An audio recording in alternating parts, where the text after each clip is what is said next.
नमस्कार श्रोते हो, तुम्ही ऐकत आहात रेडिओ पुणेरी आवाज 107.8 FM आणि तुम्ही तुमच्या आवडीच्या शोमध्ये आहात, म्हणजेच हा खेळ शब्दांचा, हा कविता व चारोळ्यांचा शो, ज्या शोने 6 वर्ष पूर्ण केलेली आहेत आणि 7व्या वर्षामध्ये पदार्पण केलेलं आहे. चला तर मग ठाव घेऊया हळव्या मनांचा. चला तर मग ठाव घेऊया हळव्या मनांचा, आनंद घेऊया जीवनातल्या प्रत्येक क्षणांचा. आनंद घेऊया जीवनातल्या प्रत्येक क्षणांचा. काही तुमचे काही माझे गुंफून शब्दमोती, काही तुमचे काही माझे गुंफून शब्दमोती. सजवूया हा खेळ शब्दांचा, सजवूया हा खेळ शब्दांचा. तर आज सुद्धा मी तुम्हाला भेटायला आलेलो आहे तुमच्या आवडीच्या शोमध्ये, तुमच्या सुंदर सुंदर रचना घेऊन. आणि आज जो आपण विषय दिलेला होता तो विषय होता शब्द, जे बंदुकीच्या गोळीप्रमाणे असतात. ते जेव्हा सुटतात तेव्हा समोरच्याच्या मनावर आघात करतात. ते जेव्हा सुटतात तेव्हा समोरच्याचं आयुष्यसुद्धा बर्बाद करू शकतात. या अनुषंगानं आपण एक चित्र दिलेलं होतं आणि त्या चित्राच्या अनुषंगानं आपल्याला खूप सुंदर सुंदर रचना ज्या आहेत त्या आजच्या शोमध्ये आलेल्या आहेत. आपण त्या रचनांकडे वळणार आहोत. शब्द आपल्याला माहीत आहे की शब्द म्हणजे डोळ्यातील भाव, शब्द म्हणजे डोळ्यातील भाव, शब्द म्हणजे काळजाने घेतलेला ठाव. शब्द जे आहेत तुमच्या मनातले, शब्द म्हणजे डोळ्यातील भाव, शब्द म्हणजे काळजाने घेतलेला ठाव. शब्द जे आहेत तुमच्या मनातले, शब्द ज्यात तुम्ही पाहता सुखदुःख क्षणातले, शब्द ज्यात तुम्ही पाहता सुखदुःख क्षणातले. चला तर मग व्यक्त होऊया, चला तर मग व्यक्त होऊया. तुम्ही आणि आम्ही मिळून शब्दांशी खेळूया, तुम्ही आणि आम्ही मिळून शब्दांशी खेळूया. मी आरचे कैलास आपल्यासाठी घेऊन आलेलो आहे हा खेळ शब्दांचा, हा कविता व चारोळ्यांचा शो, जो दर रविवारी दुपारी 2 वाजता असतो तुमच्या हक्काच्या FM वर, म्हणजेच रेडिओ पुणेरी आवाज 107.8 FM वर. तर आजच्या शोची सुरुवात मी माझ्या एका चारोळीने करतोय की भावनांना आजार झाला, शब्दांचा बाजार झाला. भावनांना आजार झाला, शब्दांचा बाजार झाला. संयमाची तेव्हा परीक्षा झाली, संयमाची तेव्हा परीक्षा झाली, जेव्हा वेदनेचा कहर फार झाला, जेव्हा वेदनेचा कहर फार झाला. तर हा वेदनांचा कहर तेव्हा होतो जेव्हा शब्द जिव्हारी लागतात. वेदनांचा कहर तेव्हा होतो जेव्हा आपलंच कोणीतरी आपल्याला बोलतं, असे शब्द बोलतं जे बोचणारे असतात, जे तीक्ष्ण असतात, जे धारदार असतात आणि त्यामुळं मनं घायाळ होतात, नाही का.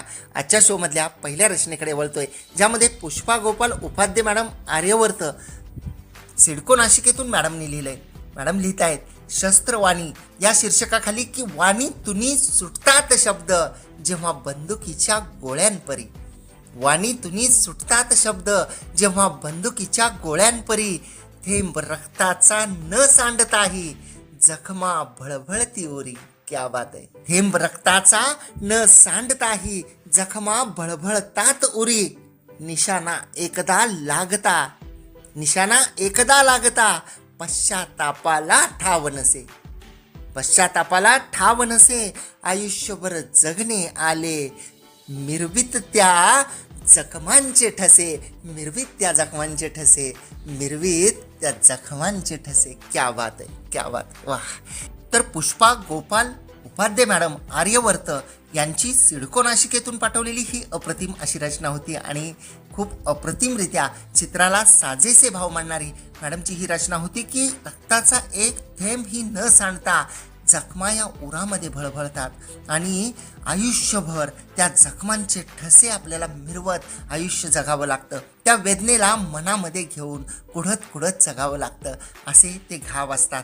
खूप अप्रतिम सुंदर अशी ही रचना होती. आणि पुढच्या एका कवितेमध्ये सौ जयश्री अर्जुन मुंडे मॅडम लिहित आहेत अंबाजोगाई येथून. सौ जयश्री अर्जुन मुंडे मॅडम यांनी अंबाजोगाई येथून लिहिलंय की शब्द हे शस्त्र रे घायाळ करीते मन, शब्द हे शस्त्र रे घायाळ करीते मन. बंदुकीतील गोळी सम आघात तीव्रतो, बंदुकीतील गोळी सम आघात तीव्रतो. सलतो उरात माझ्या शब्दरूप हत्यार हे. वाह. सलतो उरात माझ्या शब्दरूप हत्यार हे. घायाळ होई रे जीव नासूर बने घावतो, घायाळ होई रे जीव नासूर बने घावतो, नासूर बने घावतो. आणि अगदी खरं आहे की शब्द हे शस्त्र असतं. त्यामुळे मन घायाळ होतात आणि तो जो घाव असतो तो घाव नासूर बनतो आणि मनामध्ये तो कायम जो आहे तो त्रास देत राहतो. खूप अप्रतिम सुंदर असं शब्दांकन या सुद्धा रचनेमध्ये होतं. आणि पुढच्या एका कवितेमध्ये अंजली सामंत मॅडम लिहित आहेत डहाणू येथून. अंजली सामंत मॅडम यांनी डहाणू येथून लिहिलंय, संसद भवनात उडतात असभ्य शब्दांच्या गोळ्या, राज्यघटनेतील तत्वांना लाजविणाऱ्या जळतात होळ्या, पक्षयुद्ध धर्मयुद्ध पेटवतात पक्षनेते धर्मवेडे, भारतात अपुची नशा, संसदेतील नियमशिष्टाचार पाळा, झुंडशाही रोका, लोकशाहीचा होईल हशा, लोकशाहीचा होईल हशा. तर संसद भवनामध्ये कधी कधी आपण पाहतो की असभ्य शब्दांच्या गोळ्या त्या ठिकाणी उडत असतात. त्या अनुषंगानं मॅडमने ही सुंदर अशी रचना पाठवलेली होती. आणि याबरोबरच पुढच्या एका रचनेमध्ये शब्द की शस्त्र या शीर्षकाखाली सौ रेखा तांबे मॅडम लिहित आहेत वडोदरा येथून. शब्द की शस्त्र या शीर्षकाखाली रेखा तांबे मॅडम यांनी वडोदरा येथून लिहिलंय की बाण सोडलेला जसा परत कधी येत नाही, बाण सोडलेला जसा परत कधी येत नाही, शब्द कसेही उधळता हाती न राही काही. वाह, शब्द कसेही उधळता हाती न राही काही, शब्दांचे होता काटे अंतःकरणी टोचती, शब्दांचे होता काटे अंतःकरणी टोचती, फुलांसम शब्द असावे जे सदैव सुगंध देती, फुलांसम शब्द असावे जे सदैव सुगंध देती, सुगंध देती. वाह, आणि खरं आहे की शब्द हे शस्त्रासारखे असतात. जेव्हा सोडलेला बाण एकदा आपण सोडला की परत येत नाही, तसंच शब्दांचं असतं. एकदा शब्द निघून गेले की ते परत येत नाहीत. आणि शब्द जे आपण बोलतो ते काठ्यासम असावे की फुलांसम असावे. त्या अनुषंगाने मॅडमने लिहिलंय की शब्दांचे होता काटे अंतःकरणी टोचती. जर शब्द हे काठ्यासमान असतील तर ते अंतःकरणामध्ये टोचतात आणि फुलांसारखे जर ते शब्द असले तर ते कायम सुगंध देतात, ते जीवनाला सुगंधित करतात. शब्दांची खूप अप्रतिम आणि सुंदर अशी व्याख्या मॅडमच्या या अप्रतिम अशा रचनेमध्ये होती श्रोते हो. आणि याबरोबरच पुढच्या एका कवितेकडे वळूया, ज्यामध्ये सौ सिद्धी रावळ मॅडम लिहित आहेत जुन्नर येथून. सौ सिद्धी रावळ मॅडम यांनी जुन्नर येथून लिहिलंय महती या शीर्षकाखाली की वाणीतून यावे कर्णस्पर्शी शब्द. क्या बात आहे, वाणीतून यावे कर्णस्पर्शी शब्द, जगनित्याची अगाध निर्मिती, जगनियंत्याची अगाध निर्मिती, पाझरावा मृदू शब्दरूपी झरा, संतांनी वर्णिली वाणीची महती. वाह वाह, वाणीतून यावे कर्णस्पर्शी शब्द, जगनियंत्याची अगाध निर्मिती, पाझरावा मृदू शब्दरूपी झरा, संतांनी वर्णिली वाणीची महती. मॅडम पुढे असं लिहित आहेत, सुसंस्काराचे दर्शन शब्दात, सुसंस्काराचे दर्शन शब्दात, बोललेला शब्द परतत नाही, सुसंस्काराचे दर्शन शब्दात, बोललेला शब्द परतत नाही, आर्त मनावर खोलवर व्रण, उमगण्या उन्या पडे दिशा दाही, उमगण्या उन्या पडे दिशा दाही, आर्त मनावर खोलवर व्रण. वाह वाह. तर वाणीचं महत्त्व हे संतांनी सुद्धा वर्णन केलेलं आहे की शब्द असे असावे की ज्यातून मृदू जो आहे तो झरा जो आहे पसरावा आणि पाझरावा.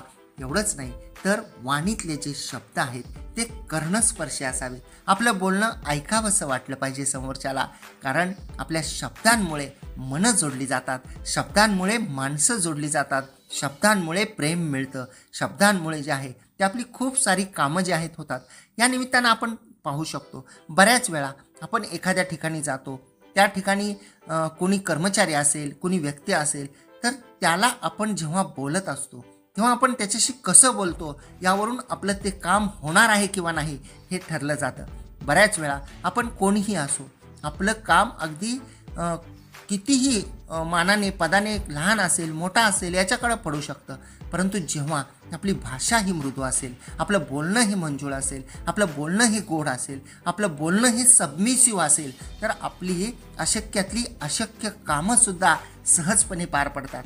परंतु आपण आपली पद, प्रतिष्ठा, श्रीमंती आणि स्वभावातला इगो या सर्व गोष्टी समोरच्याला दाखवण्याचा प्रयत्न करतो. मी किती मोठा आहे हे समोरच्याला दाखवण्याचा प्रयत्न करतो. आणि एक गोष्ट कायम लक्षात ठेवली पाहिजे की प्रत्येकजण जो आहे तो स्वतःच्या जागी मोठा असतो. या जगामध्ये कुणीच कनिष्ठ आणि कुणीच श्रेष्ठ नाही, फक्त कामं वेगळी आहेत, परंतु जो तो ज्याच्या त्याच्या जागी तेवढाच महत्त्वाचा, तेवढाच मोठा आणि तेवढ्याच मानाचा आहे, ही गोष्ट जर आपल्या लक्षात आली तर निश्चितपणे आपला स्वभाव बदलू शकतो, आपले शब्द बदलू शकतात आणि आपण जर सबमिसिव्ह राहिलो तर आपलं कोणतंही कामसुद्धा अडत नाही, नाही का? आणि श्रोते हो, तुम्ही ऐकत आहात रेडिओ पुणेरी आवाज 107.8 FM आणि तुम्ही तुमच्या आवडीच्या शोमध्ये आहात, म्हणजेच हा खेळ शब्दांचा.